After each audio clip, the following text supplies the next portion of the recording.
Kelly Miselam Kana Mayam Channel Chita Taram Noxari, Nasi Zano video, Puna Mayam from the Luxury Mayam,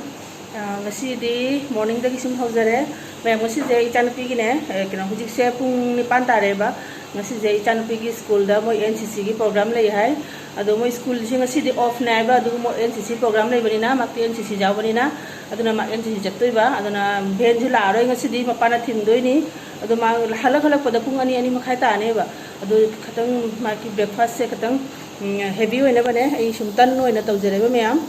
je si to na thamme je khara huji ama kha pijarani ama ni mana hauna ma tiffin da hapirani de hejang jina sida leire am ai horen ne kano gi sune lunch ki sum jawro bane meyam singau thong hoina tawre ba singau thong ni meyam si palu kabi ne kai ne handakti meyam palu kabi gi recipe am cha dore nahan palu kabi ama kana tawre ngau khre asi ngau thong ni mayam chana ga torona ngau thong ni ma si ga cha doi ba na ma ju thong ni ba ma chana ha ba ga cha doi khang de chani ma cha jara ni asi horeng keno gi numi ju bagi lunch ki keno ne ba menu ne ba ado sini mayam ai hu jitan haura ge chan pi ju sena loi ha ba ai hawai ju loi khre tan je hau hi ge ai sidi mayam lan chak po na gadra di breakfast ki tan nu hona ka ba ju tan chae ba de ba sangi ban pa ju moi gi na tan de chan pi ai ki maron mang si theng chat pagi ne ba tan ko mi na tra de ko manga ma khai taru ma khai banung da ma ki mu cha na bai ne pi na bai ne tawrona de am ka mu cha ki marak ta aduna na ai si de mi ga ne koi haning ngak ta ba ja mu na sin mi koi ra ju pham na bar sawi matam le te ba pung tara bhaudi Mina mathakani tawri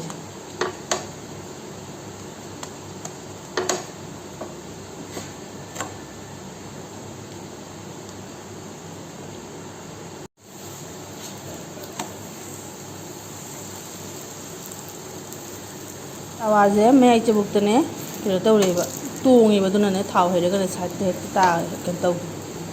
नोंगाते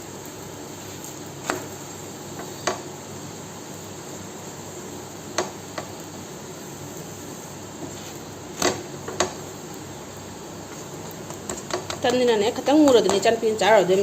chiwa mu yar ko thong por de le de chan pi tan je mang ngom thong char na ngom thong ni ga taw na chan pi jar ge mayam chan pi solution na loi ra chana thak na je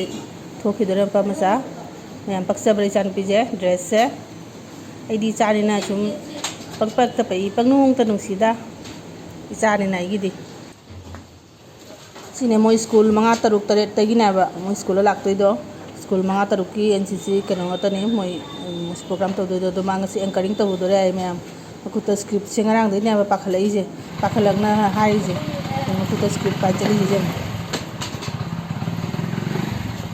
sa ba ji gana ma'am dress je mo sa olang mana lore horen de hala gana school hala gana si dress kadai bubna kadai furit na kadai lang dhara gane longta ta na hidoro mane chakka chawa ya dana wara na masaje tiffin de khatam heavy hoy pira ma ki di halaga chak chawa ya deba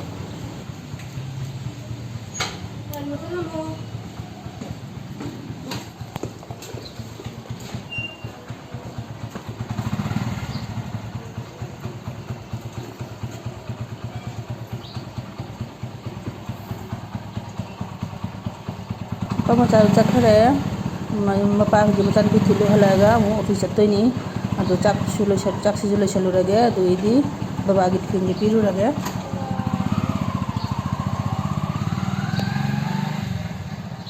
A few moments later ngasi suna sabana loyeba 34 degree ni ma'am chak tok pata ngai re ba soga thabe thole mata ka khala pada shai je gi favorite mo pham mai ta dore ma'am jeng nong lai jeng magi puna makta mom lai ba jeng ma'am mom na lai se ma'am do hai gi ne ai ngarang ne hangam kha sajan ba hangam charai gi mor mar ta hobo do ma'am asi gai pakhat na lera mani ba loina khudagi da sida khidra na nongju bu da haraw ban lore ma'am saga saba ne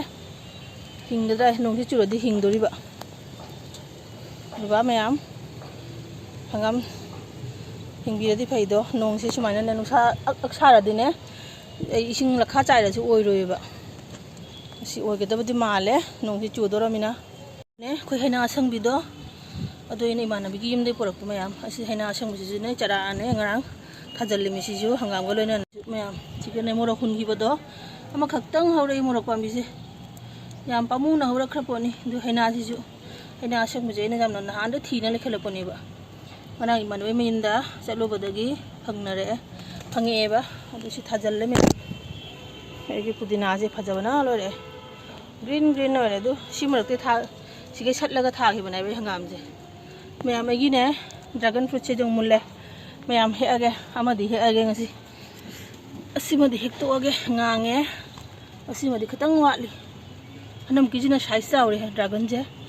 아시 마망다 빤 기버도 어두디 그땅 사이즈도 피이바 시네 khá chào rồi 한다 기지나 폴 제 깍틀라게 매암도 해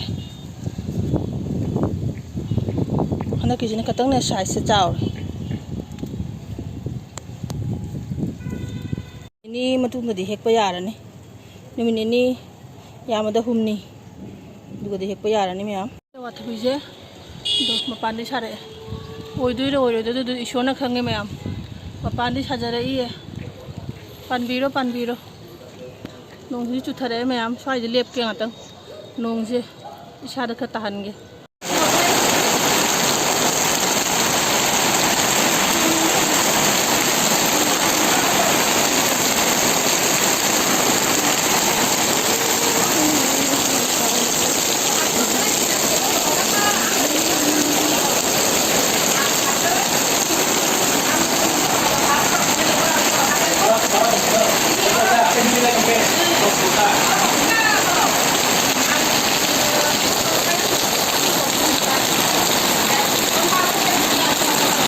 nongji phajjana chure meyam isaji khara ingthare nungaibana lore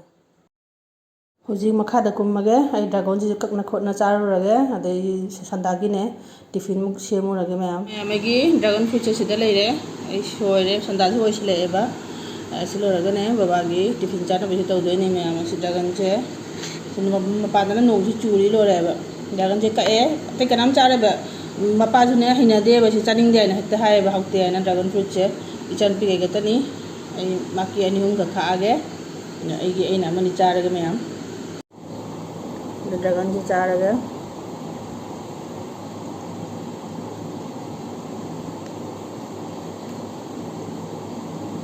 dragon puche pa ha ba na te meyam yum pa sapi na lein chaning wa ba hang ba isa gi nim da pan ba sum char ba do pa sapi na lein chawa de charo ba bây giờ có thể hình dung giá này bạn làm đó video dùng chỉ đi video chúng tôi ra cái